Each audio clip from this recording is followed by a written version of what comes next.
Pasión de nuestro Señor Jesucristo según San Marcos. Gloria a ti, Señor.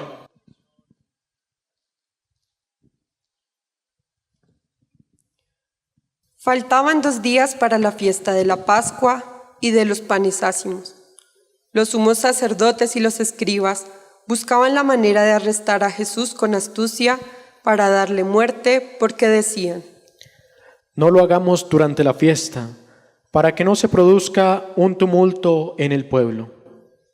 Mientras Jesús estaba en Betania, comiendo en casa de Simón el leproso, llegó una mujer con un frasco lleno de un valioso perfume de nardo puro, y rompiendo el frasco, derramó el perfume sobre la cabeza de Jesús.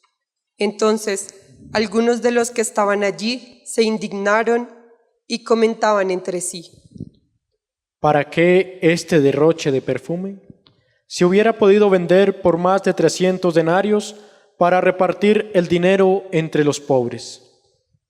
Y la criticaban, pero Jesús dijo: Déjenla, ¿por qué la molestan? Ha hecho una buena obra conmigo.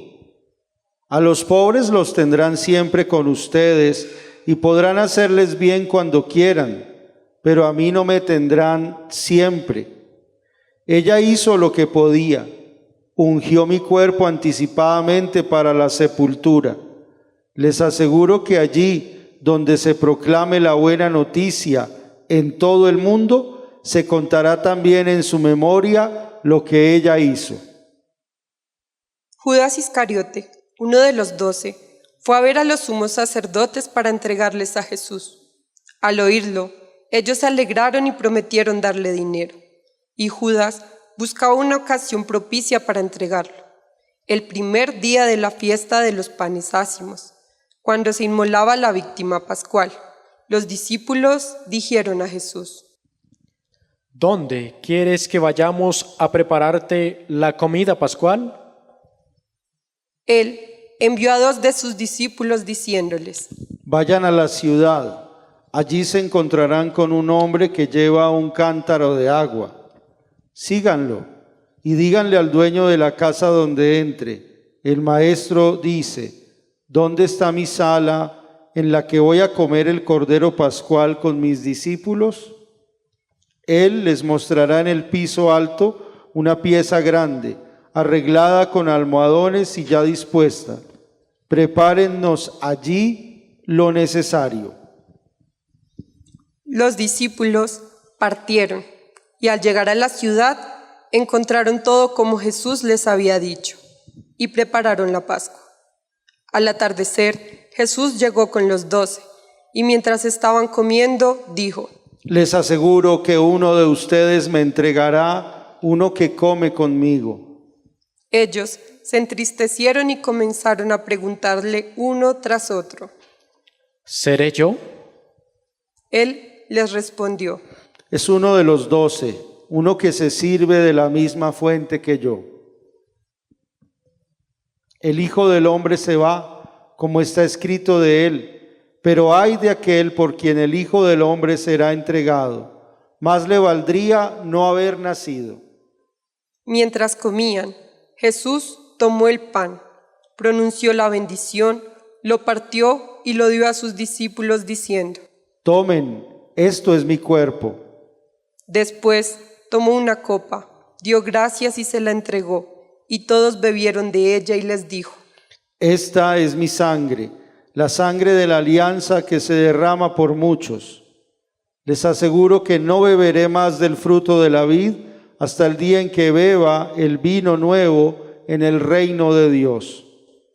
Después del canto de los salmos, salieron hacia el monte de los olivos y Jesús les dijo: Todos ustedes se van a escandalizar, porque dice la Escritura: heriré al pastor y se dispersarán las ovejas. Pero después que yo resucite, iré antes que ustedes a Galilea. Pedro le dijo: Aunque todos se escandalicen, yo no me escandalizaré. Jesús le respondió: Te aseguro que hoy, esta misma noche, antes que cante el gallo por segunda vez, me habrás negado 3 veces. Pero él insistía. Aunque tenga que morir contigo, jamás te negaré. Todos decían lo mismo. Llegaron a una propiedad llamada Getsemaní, y Jesús dijo a sus discípulos: Quédense aquí mientras yo voy a orar. Después llevó con él a Pedro, Santiago y Juan, y comenzó a sentir temor y a angustiarse. Entonces les dijo: Mi alma siente una tristeza de muerte. Quédense aquí velando. Y adelantándose un poco, se postró en tierra y rogaba que, de ser posible, no tuviera que pasar por esa hora, y decía: Abba, Padre, todo te es posible. Aleja de mí este cáliz, pero no se haga mi voluntad sino la tuya. Después volvió y encontró a sus discípulos dormidos. Y Jesús dijo a Pedro: Simón, ¿duermes? ¿No has podido quedarte despierto ni siquiera una hora?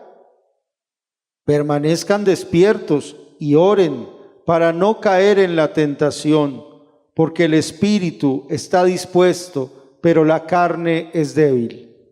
Luego se alejó nuevamente y oró, repitiendo las mismas palabras. Al regresar, los encontró otra vez dormidos, porque sus ojos se cerraban de sueño y no sabían qué responderle. Volvió por tercera vez y les dijo: Ahora pueden dormir y descansar. Esto se acabó. Ha llegado la hora en que el Hijo del Hombre va a ser entregado en manos de los pecadores. Levántense, vamos, ya se acerca el que me va a entregar. Jesús estaba hablando todavía cuando se presentó Judas, uno de los 12, acompañado de un grupo con espadas y palos, enviado por los sumos sacerdotes, los escribas y los ancianos. El traidor les había dado esta señal: es aquel a quien voy a besar. Deténganlo y llévenlo bien custodiado. Apenas llegó, se le acercó y le dijo: Maestro. Y lo besó. Los otros se abalanzaron sobre él y lo arrestaron. Uno de los que estaba allí sacó la espada e hirió al servidor del sumo sacerdote, cortándole la oreja.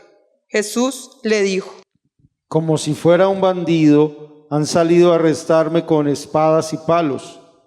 Todos los días estaba entre ustedes enseñando en el templo y no me arrestaron. Pero esto sucede para que se cumplan las Escrituras. Entonces todos lo abandonaron y huyeron. Lo seguía un joven envuelto solamente con una sábana, y lo sujetaron. Pero él, dejando la sábana, se escapó desnudo. Llevaron a Jesús ante el sumo sacerdote, y allí se reunieron todos los sumos sacerdotes, los ancianos y los escribas. Pedro lo había seguido de lejos hasta el interior del palacio del sumo sacerdote, y estaba sentado con los servidores, calentándose junto al fuego. Los sumos sacerdotes y todo el Sanedrín buscaban un testimonio contra Jesús para poder condenarlo a muerte, pero no lo encontraban, porque se presentaron muchos con falsas acusaciones ante él, pero sus testimonios no concordaban. Algunos declaraban falsamente contra Jesús: Nosotros lo hemos oído decir: yo destruiré este templo hecho por mano del hombre, y en 3 días volveré a construir otro que no será hecho por la mano del hombre. Pero tampoco en esto concordaban sus declaraciones. El sumo sacerdote, poniéndose de pie ante la asamblea, interrogó a Jesús: ¿No respondes nada a lo que estos atestiguan contra ti? Él permanecía en silencio y no respondía nada. El sumo sacerdote lo interrogó nuevamente: ¿Eres el Mesías, el Hijo de Dios bendito? Jesús respondió: Sí, yo lo soy. Y ustedes verán al Hijo del Hombre sentarse a la derecha del Todopoderoso y venir entre las nubes del cielo. Entonces el sumo sacerdote rasgó sus vestiduras y exclamó: ¿Qué necesidad tenemos ya de testigos? Ustedes acaban de oír la blasfemia. ¿Qué les parece? y todos sentenciaron que merecía la muerte. Después, algunos comenzaron a escupirlo y tapándole el rostro, lo golpeaban mientras le decían. Profetiza. Y también los servidores le daban bofetadas. Mientras Pedro estaba abajo en el patio, llegó una de las sirvientas del sumo sacerdote, y al ver a Pedro junto al fuego, lo miró fijamente y le dijo. Tú también estabas con Jesús el Nazareno. Él lo negó diciendo. No sé nada. No entiendo de qué estás hablando. Luego salió al vestíbulo. La sirvienta al verlo volvió a decir a los presentes. Este es uno de ellos. Pero él lo negó nuevamente. Un poco más tarde, los que estaban allí dijeron a Pedro. Seguro que eres uno de ellos, porque tú también eres Galileo. Entonces él se puso a maldecir y a jurar que no conocía a ese hombre del que estaban hablando. Enseguida cantó el gallo por segunda vez. Pedro recordó las palabras que Jesús le había dicho. Antes que cante el gallo por segunda vez, tú me habrás negado 3 veces, y se puso a llorar. En cuanto amaneció, los sumos sacerdotes se reunieron en consejo con los ancianos, los escribas y todo el Sanedrín, y después de atar a Jesús, lo llevaron y lo entregaron a Pilato. Este lo interrogó. ¿Tú eres el rey de los judíos? Jesús le respondió. Tú lo dices. Los sumos sacerdotes multiplicaban las acusaciones contra él. Pilato lo interrogó nuevamente. ¿No respondes nada? Mira de todo lo que te acusan. Pero Jesús ya no respondió a nada más. Y esto dejó muy admirado a Pilato. En cada fiesta, Pilato ponía en libertad a un preso a elección del pueblo. Había en la cárcel uno llamado Barrabás, arrestado con otros revoltosos que habían cometido un homicidio durante la sedición. La multitud subió y comenzó a pedir el indulto acostumbrado. Pilato les dijo. ¿Quieren que les ponga en libertad al rey de los judíos? Él sabía, en efecto, que los sumos sacerdotes lo habían entregado por envidia, pero los sumos sacerdotes incitaron a la multitud a pedir la libertad de Barrabás. Pilato continuó diciendo. ¿Qué debo hacer entonces con el que ustedes llaman rey de los judíos? Ellos gritaron de nuevo. Crucifícalo. Pilato les dijo. ¿Qué mal ha hecho? Pero ellos gritaban cada vez más fuerte. Crucifícalo. Pilato, para contentar a la multitud, les puso en libertad a Barrabás. Y a Jesús, después de haberlo hecho azotar, lo entregó para que fuera crucificado.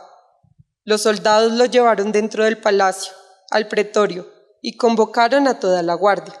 Lo vistieron con un manto de púrpura, hicieron una corona de espinas y se la colocaron, y comenzaron a saludarlo. Salud, rey de los judíos. Y le golpeaban la cabeza con una caña, le escupían, y, doblando la rodilla, le rendían homenaje. Después de haberse burlado de él, le quitaron el manto de púrpura y le pusieron de nuevo sus vestiduras. Luego lo hicieron salir para crucificarlo. Como pasaba por allí Simón de Cirene, padre de Alejandro y Rufo, que regresaba del campo, lo obligaron a llevar la cruz de Jesús y condujeron a Jesús a un lugar llamado Gólgota, que significa lugar del cráneo. Le ofrecieron vino mezclado con mirra, pero él no lo tomó. Después lo crucificaron. Los soldados se repartieron sus vestiduras, sorteándolas para ver qué le tocaba a cada uno. Ya mediaba la mañana cuando lo crucificaron. La inscripción que indicaba la causa de su condena decía: el rey de los judíos. Con él crucificaron a 2 ladrones, uno a su derecha y el otro a su izquierda. Los que pasaban lo insultaban, movían la cabeza y decían: Tú, que destruyes el templo y en 3 días lo vuelves a edificar, sálvate a ti mismo y baja de la cruz. De la misma manera, los sumos sacerdotes y los escribas se burlaban y decían entre sí: ha salvado a otros y no puede salvarse a sí mismo. Es el Mesías, el Rey de Israel, que va aquí ahora de la cruz para que veamos y creamos. También lo insultaban los que habían sido crucificados con él. Al mediodía se oscureció toda la tierra hasta las 3 de la tarde, y a esa hora Jesús exclamó en alta voz: Eloí, Eloí, lama sabactani, que significa: Dios mío, ¿por qué me has abandonado? Algunos de los que se encontraban allí, al oírlo, dijeron: Está llamando a Elías. Uno corrió a mojar una esponja en vinagre y poniéndola en la punta de una caña, le dio de beber diciendo: Vamos a ver si Elías viene a bajarlo. Entonces Jesús, dando un gran grito, expiró. Nos colocamos todos de rodillas.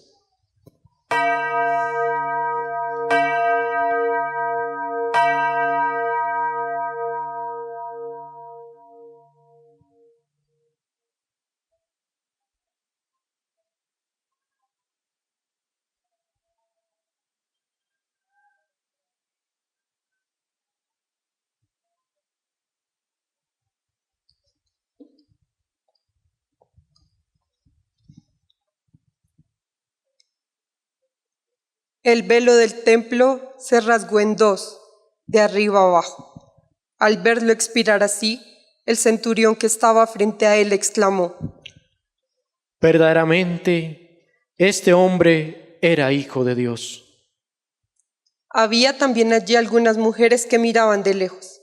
Entre ellas estaba María Magdalena, María, la madre de Santiago, el menor, y de José, y Salomé, que seguían a Jesús y lo habían servido cuando estaba en Galilea, y muchas otras que habían subido con él a Jerusalén.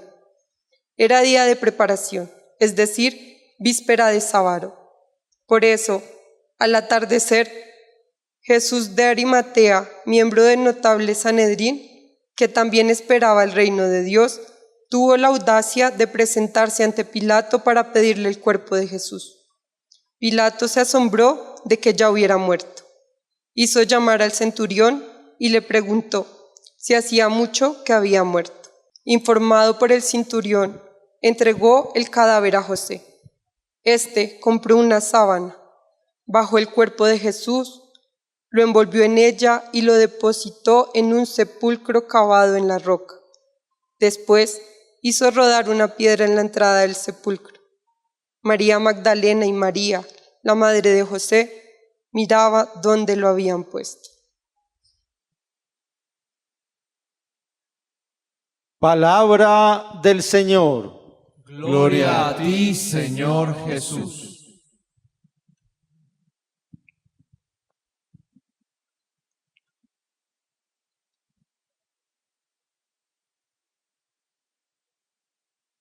Estamos celebrando este Domingo de Ramos en la pasión de nuestro Señor Jesucristo.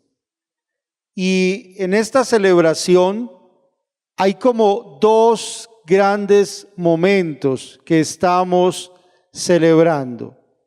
El primero, festivo, gozoso, lleno de esperanza, se refiere a la entrada triunfal de Jesús a Jerusalén.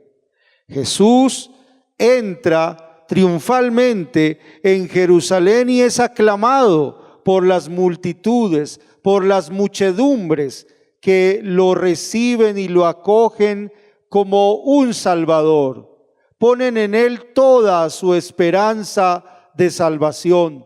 Lo están aclamando, lo exaltan, le cantan hosanas, lo alaban y lo bendicen a Jesús de Nazaret. Jesús entra como un servidor humilde, montado en un burrito. Viene como un Salvador humilde, para los humildes, para los pequeños, para los sencillos.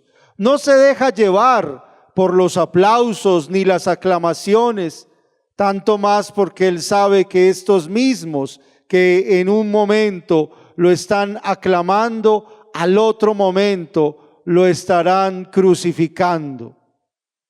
Jesús continúa su camino de salvación, salvando a todos los que va encontrando en el camino.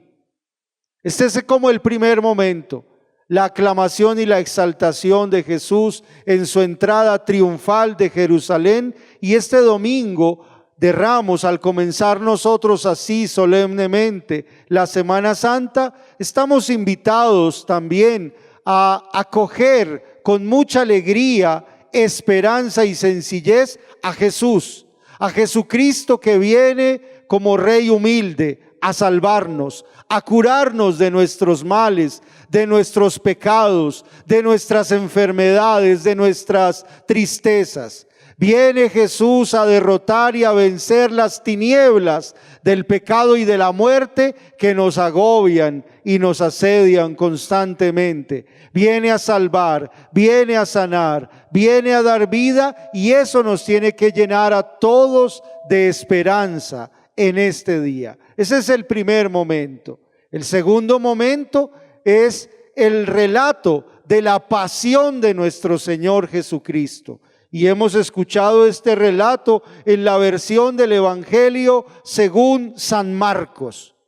Y allí se nos ha puesto la atención en el misterio central, la pasión salvadora de nuestro Señor Jesucristo. ¿Cómo es que Dios nos salva? Dios nos salva amándonos totalmente. Dios nos salva amándonos a pesar de nuestro desamor. Dios nos salva amándonos hasta el extremo y el extremo mismo de la cruz. Jesús es inocente.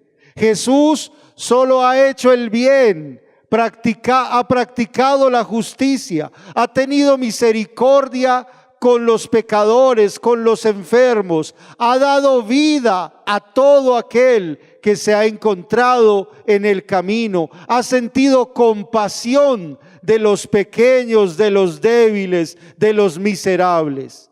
Sin embargo, ahora los hombres, los que han visto, nosotros los que hemos visto todas estas cosas, no tenemos compasión de Él.